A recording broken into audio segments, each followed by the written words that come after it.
Squad, where heavy metal meets gaming.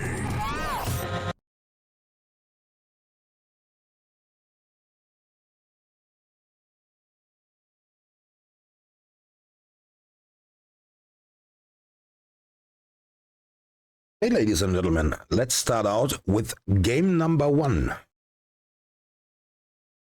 Tony Wheel Warlock. I started this game on turn 6 because the first 5 rounds against a Highlander Control Warrior are not that important and not that attractive. Let's have a look at our hand. On the left side, just start out, we have a Doomkin. I told you before, Doomkin is always a good card against slower decks like Highlander Control Warrior, to jump above turn 7 and get 8 mana immediately, which leads us to Wheel of Death, which is 8 mana, so we can play it on turn 7 and not on turn 8. We have a Phantom on hand, which may reduce, will be reduced to 0 mana after we play the Wheel of Death. And we have 2 options to refill our hand, our deck, after the Wheel of Death is played. With Zilliax, which is the recursive module, so it gets reborn, it gets shuffled into our deck. And we also have Symphony of Sins, so we have options to get 5 additional cards in our deck after Symphony of Sins is played. More than that, we have a Feldstring Harp, which also prevents us from taking fatigue damage after the Wheel of Death is played. However, ladies and gentlemen, always try to play as mana efficient as you could. Just remove threats. After the Wheel of Death is played, we just want to remove threats and let the wheel spin. So let's move on with the game. What we will do next turn, we will play Doomkin to increase our mana, jump above 7 mana directly to 8 mana, and on the same hand reduce our opponent's mana points from 6, which he has next round, back down to 5, which prevents him from playing Bran next round. Move on, just move on. Let the game go.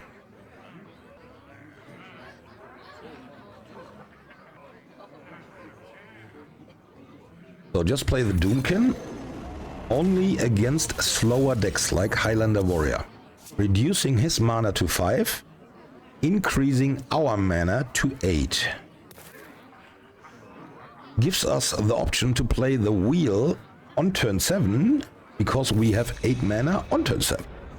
Reducing Phantom from 10 mana down to 0 mana. So we put him on the death counter with Wheel of Death, and he has to face a taunt minion with stats like 15-15. And as you can see, Reno is already active.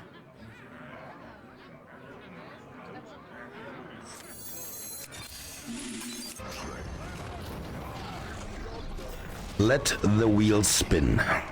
As you can see, as I ended my turn, the timer directly goes down to 4 rounds left, my friend.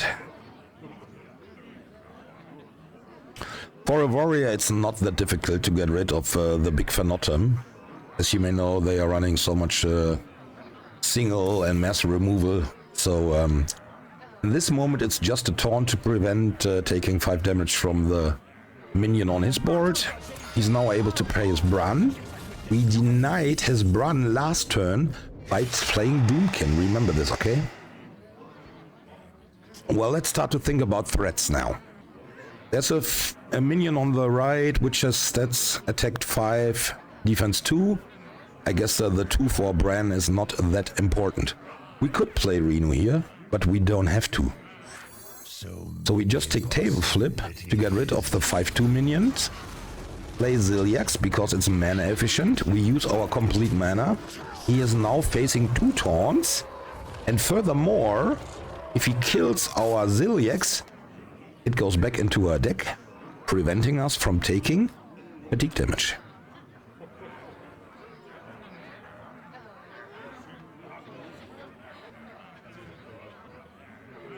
As you can see, we are after we play the Wheel of Death. We would like to have several options on our hand just to prevent fatigue damage, like Ziliax, like Feldstring Harp, like Symphony of Sins, like Tony. We have so many options. So he's giving me the big taunt back to my hand as far as my deck is not owning any cards.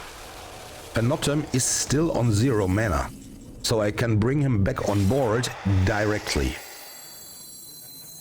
Now we have to think about how will we have the next round without taking fatigue damage. Well, we will take 2 fatigue damage. We have at 28 life. It's not that big amount of damage, okay? So we can think about playing the Feldstring Harp here, using Symphony of Sins, taking the option to deal 6 damage on board, which means if we played the Feldstring Harp before, we will not get that 6 damage. Because the Feldstring Harp is protecting us from damage. As you can see, the card in the middle. On the other hand, we have 2 good minions on board. So it's the decision to take movement under Gluttony to buff our minions, putting pressure on our opponent, and put the other cards back into our deck, preventing us from fatigue damage. Just trade there, which leaves, important now, give me a second. We have a 2/2 Canary, we have a 1/1 card in the middle, and we have the red, which also is now reduced to 2 life. As we count, it's 2, 4, 2, 3, 5 life points. We are on full life. We don't need to heal ourselves. But Mortal Eradication is a great option to get rid of his board, clear the board, and have our taunts remaining, okay? That's why we could, and we tapped before, because we can abuse Mortal Eradication, who also heal us full to back life. Like Phantom would have done anyway.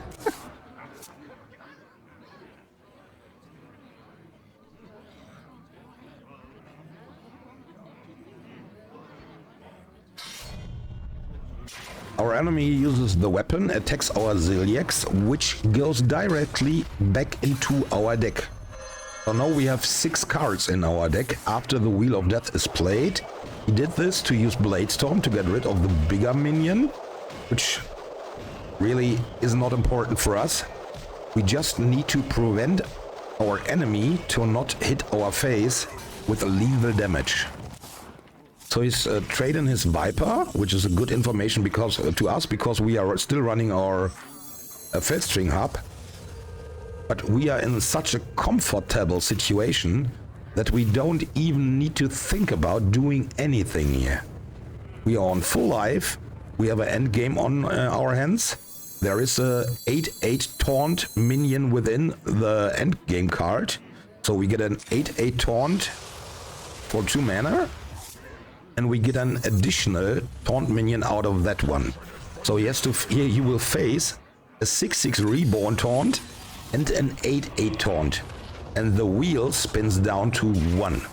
So if our enemy is not able to kill us now, he's just dead. He uses his Ziliax, you know, the interaction with Bran, to get rid of the taunts.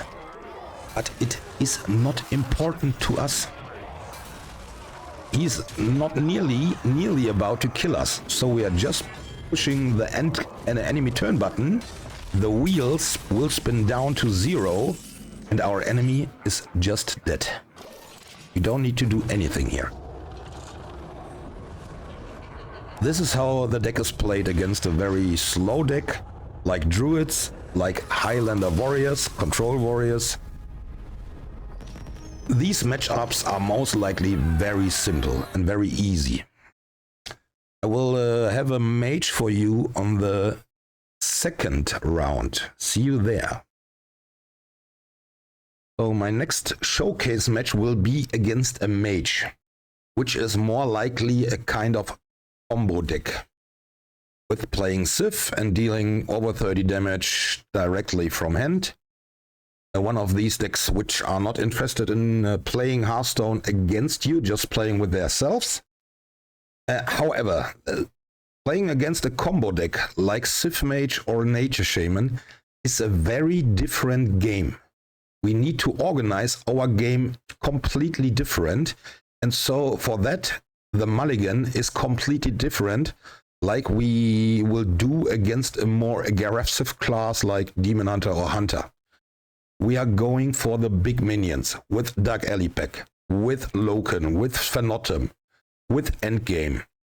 Why is that? Because if we are playing a combo deck, we need to put pressure on our enemy as soon and as hard as we can do.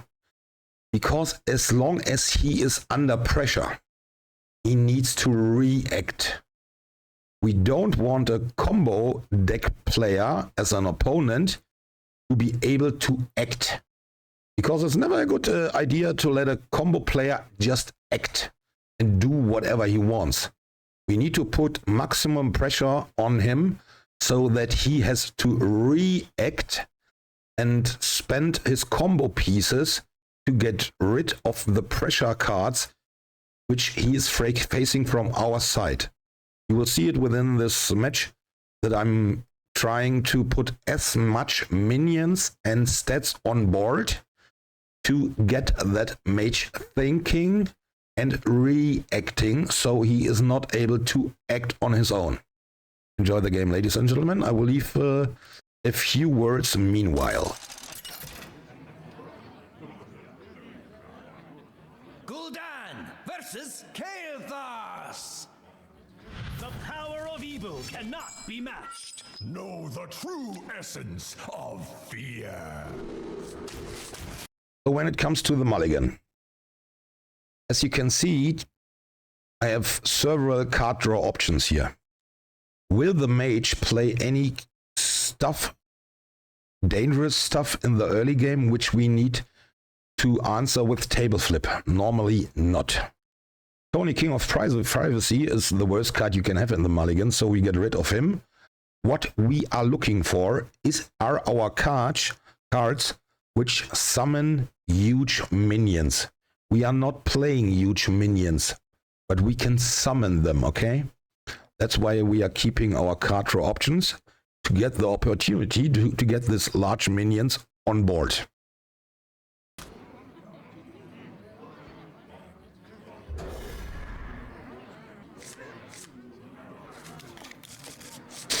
Defile and Drain Soul are also not necessary here, but it's turn 1, we can chill.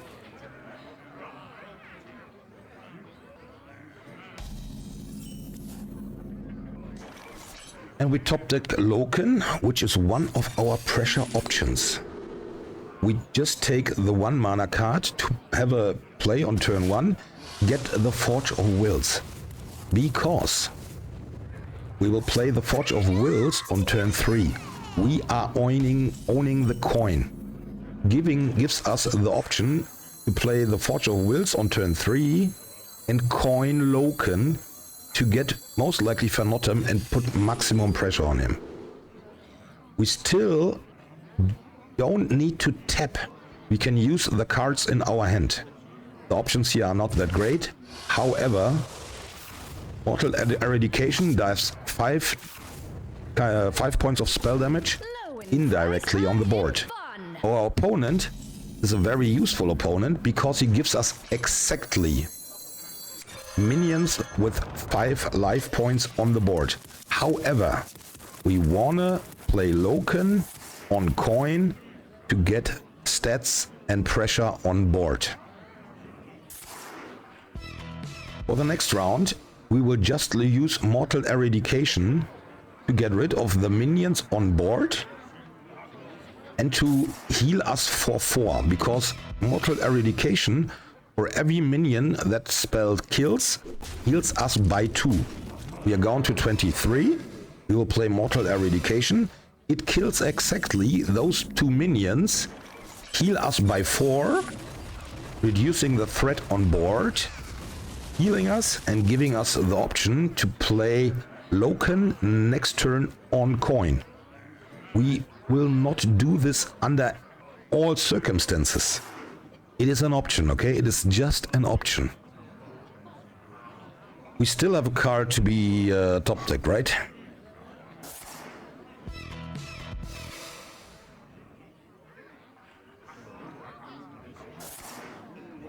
As you may see, I will top deck a Dark Alley Pact. Playing a Dark Alley Pact means we can save the coin, but already get one of these big taunt minions on board. Saving the coin is always a good option for the future. The size of the minion, which is created by a Dark Alley Pact, depends on your hand size.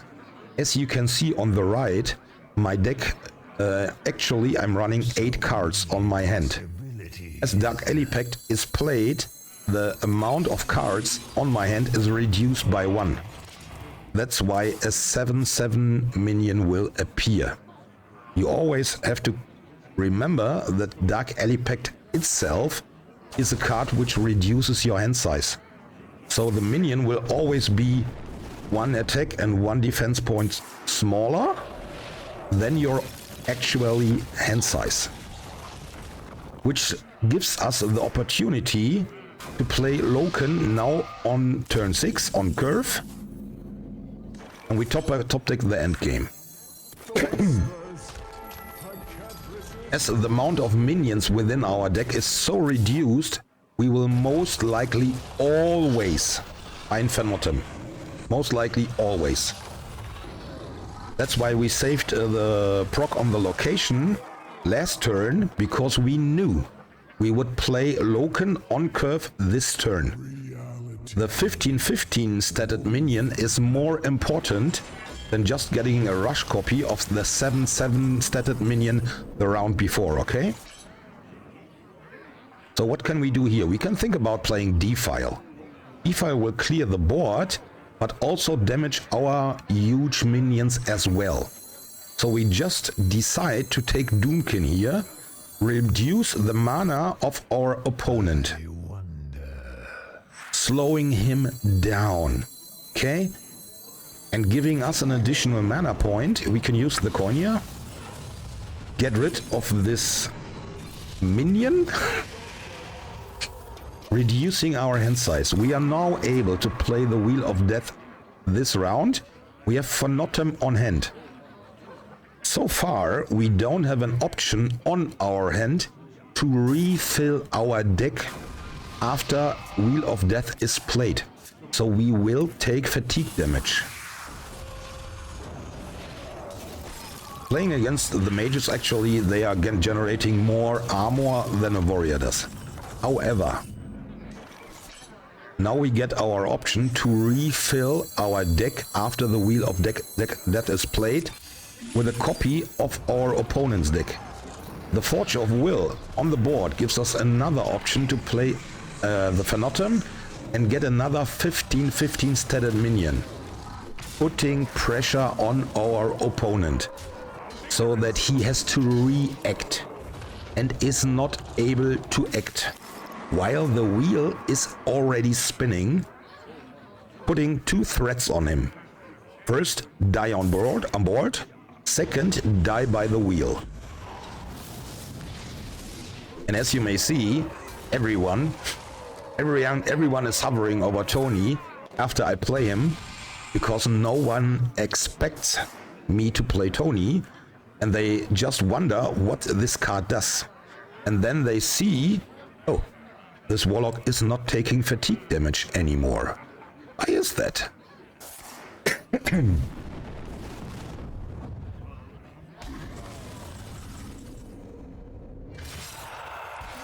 Just watch as Tony gets red while my enemy is hovering over it, as you can see. And we just play endgame to get another 7/7 statted taunt minion on the board and put pressure on your opponent, combo player opponent, so that he has to react. As you've seen before, he has to waste his reverb, which he most likely wants to play on his Civ to maximize his spell damage. He has to play the reverb to get rid of these among his minions, which is fine.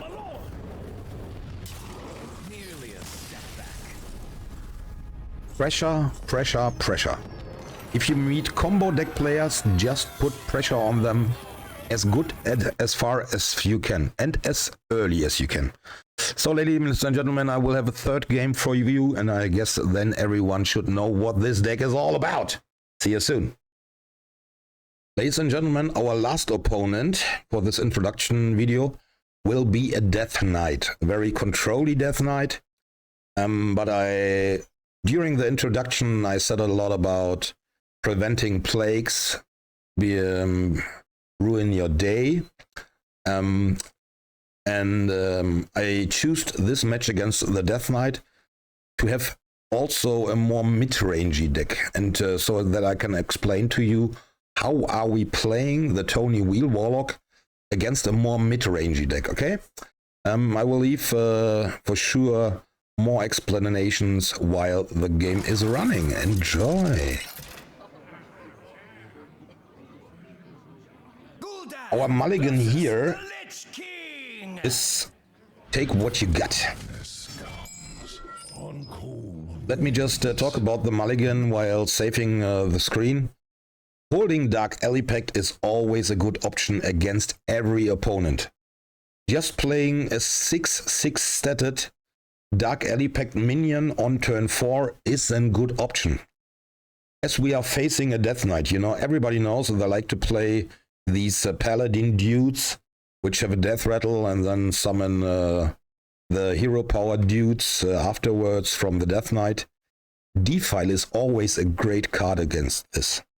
Furthermore, Loken is our option to put early pressure, mid-range pressure. It's turn 6, mid-range, more mid-range pressure, but putting a big amount of pressure on our enemies, because most likely always we will find Phantom, because the minion size of our deck is reduced as far as it could be.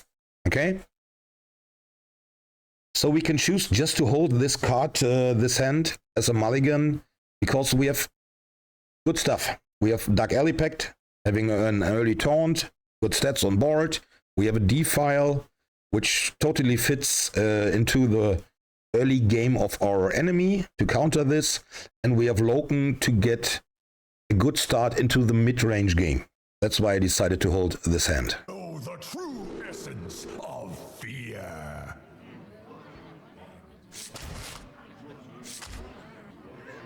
But I was thinking about getting rid of Defile. But yeah, against a Death Knight with all these small minions in the early game, it's always a good decision to just hold Defiles. You will always find a place where you can play this. Top decking Phantom is sadly very common. It's not the end of the game if you top deck Phantom. If you top deck Phantom, or in terms of Loken, you have a very good second option, which is Sageris. Sageris is a 6/12 taunt minion if we pull him with Loken, okay? Totally fine. The both cards I just got now are fantastic. We can play Forge of Wills on 3, Dark Alley Pact on 4. If our opponent kills the demon, which comes out of Dark Alley Pact, which is a taunt minion, we can immediately resurrect it with endgame, which brings us directly in turn 6 into Loken. So it's a fantastic curve, which we can represent with this hand. As I told you before, they most likely play their mining casualties here. And he's already starting out with Helya because he wants to put pressure on me. He knows what kind of decks I'm playing. And he knows that this game can end very fast. So he's already starting to put as much pressure on me so that I have to react and cannot act. However, we have 7 cards on hand. Our Dark Alley Pact minion will be a 6/6, which is totally fine. We have the Forge on Will on board. Can summon that 6/6 rush minion as well. Get rid of the Helya. And as far as we are running endgame and keep having it on our hand, if he kills our 6/6 taunt minion now, we can resurrect it just for 2 mana. We can additionally use Fracking and Elementium Geode to draw additional cards.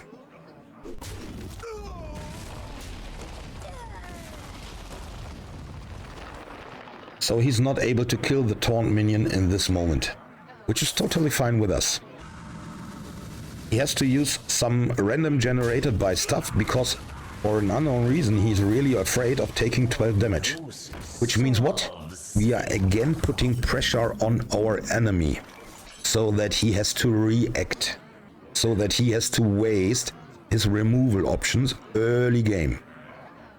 We are already running 7 cards on our hand actually. We top decked another Dark Alley Pact, which may give us an additional 6/6 taunt minion. But wait for this one.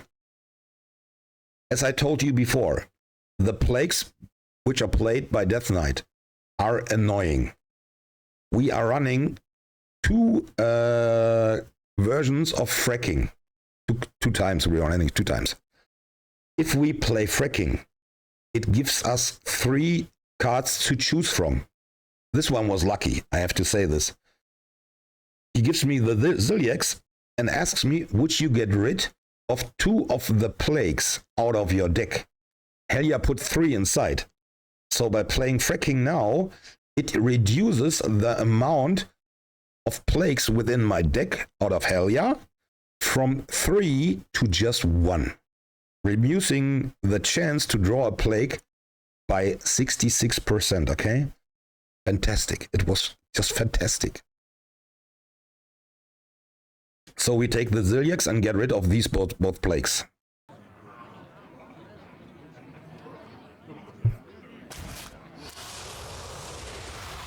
And additionally, we have the option to play the Dark Alley Pact, still a 6/6 minion, or we play Endgame, is a 6/6 taunt minion, and can additionally play Elementium Geode to draw 2 more cards. The Elementium Geode does 2 things. It draws a card while it is played, and it draws a card while it dies. It delivers 4 damage to you, but yes, we can play with our life, and we can heal so much with this deck, with Phenotum and with Drain, so with Mortal Eradication, so that we don't have to worry about taking 4 damage from Elementium Geode.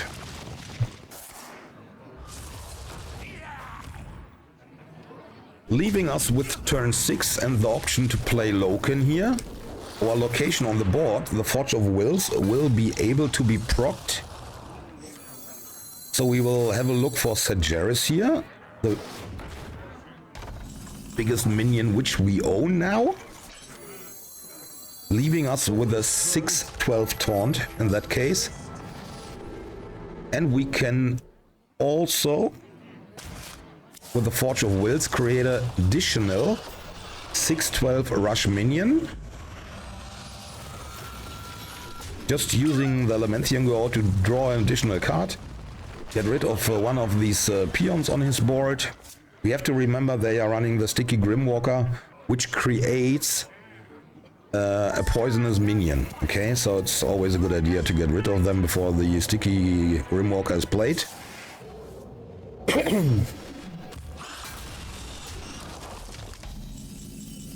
Now that we have 9 cards on hand, the Dark Alley Pact will reduce, if it's played, will reduce our hand size by 1.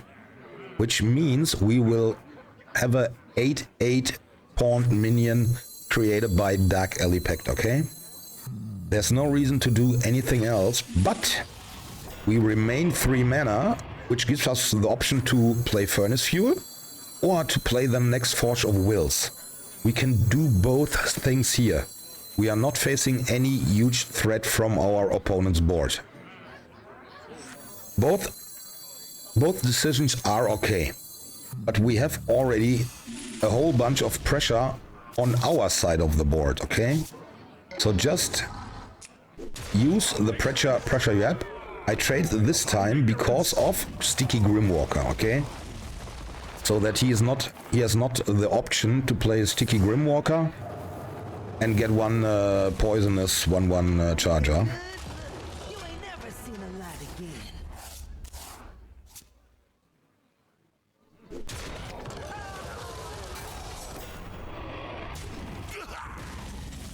This is totally fine. We are not drawing for an unknown reason. We still draw the plague. Feels good.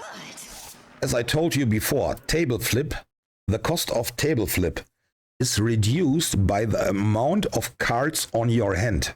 That's why I decided to play the Furnace last round to maximize my hand size. Okay, table flip, 10 mana, deal 3 damage to enemy minions. Now it's not 10 mana because our hand has a hand size of 10 cards. It's just a 1 mana board removal, okay? Which leaves us, we can clear the board for just 1 mana, can continue with Zilliax, can continue with Forge of Will, can continue with another endgame, okay?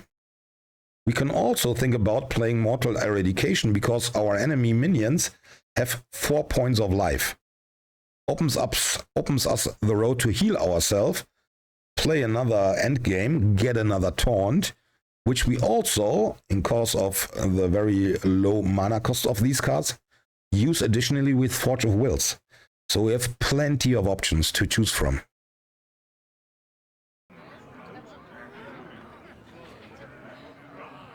Just try to play as mana efficient as you can do.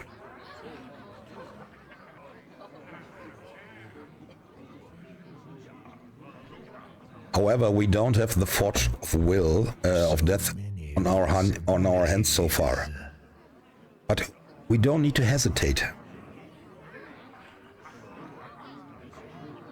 Just make sure that you don't die on the road where you can play the wheel, okay?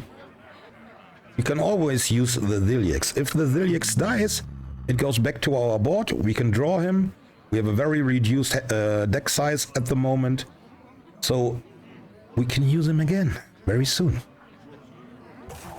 Just take your time and think what will be the most mana efficient way to play this one.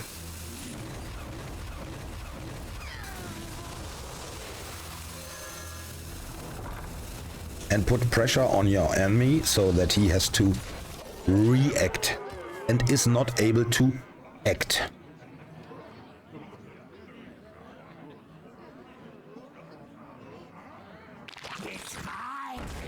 Here's a sticky Grimwalker.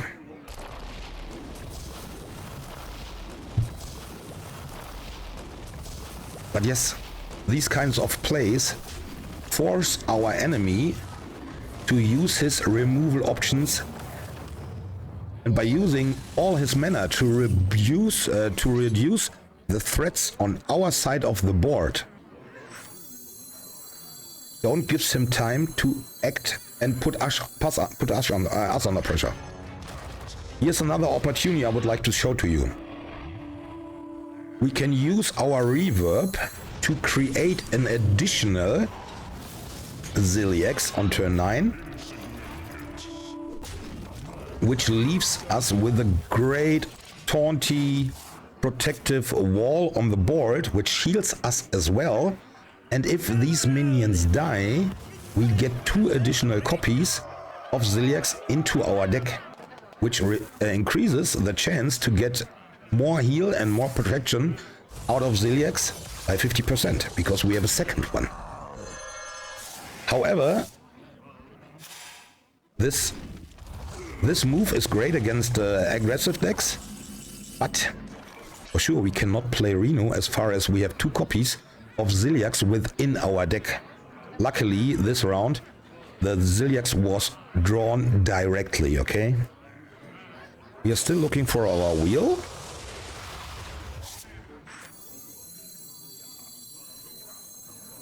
Just play mana efficient, okay?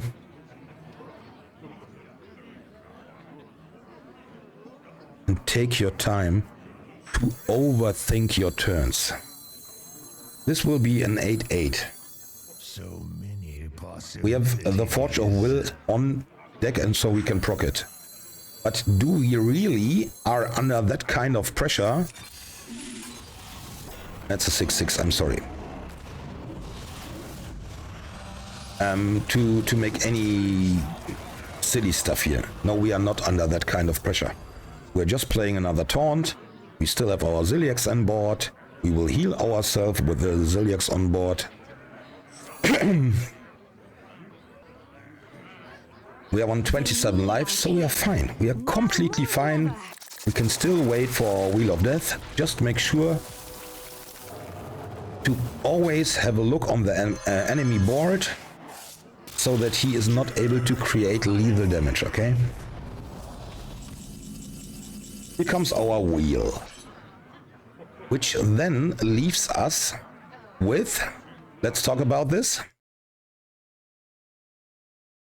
This one will destroy our deck. We will have 0 cards. It will reduce the cost of Phantom by 10 to 0.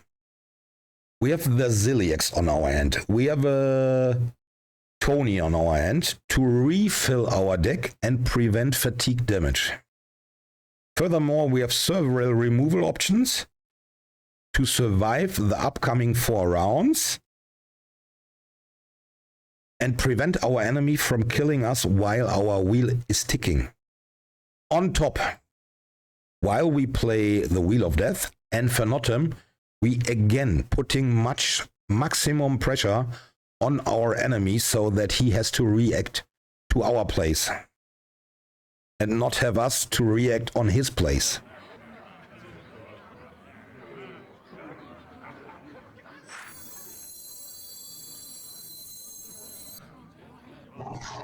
As you can see, we have Tony. We have Tony to get new cards from his deck, preventing fatigue damage. We have the Feldstring Harp, even with an empty deck, preventing us from taking fatigue damage. We have Sageris to clear the board, to get more taunts.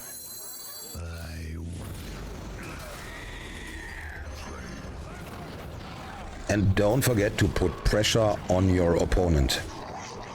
Tempo gameplay is a very huge part. And for the upcoming turn, I would call this one Spot the Lethal. Remember one point. This is not only a control deck. Depending on the cards you have on your hand, this can also be a very aggressive deck.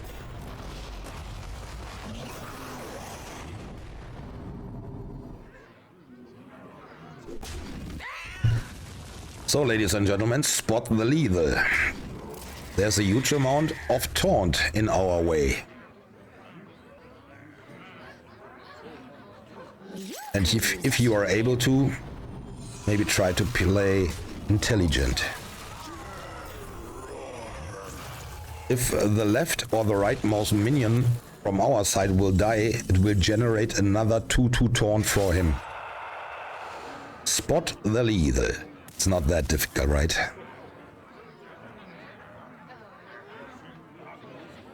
But I guess to spot the lethal here, you at least need to know what you are doing and what the cards within your hand, so from the Tony Wheel Warlock, will do.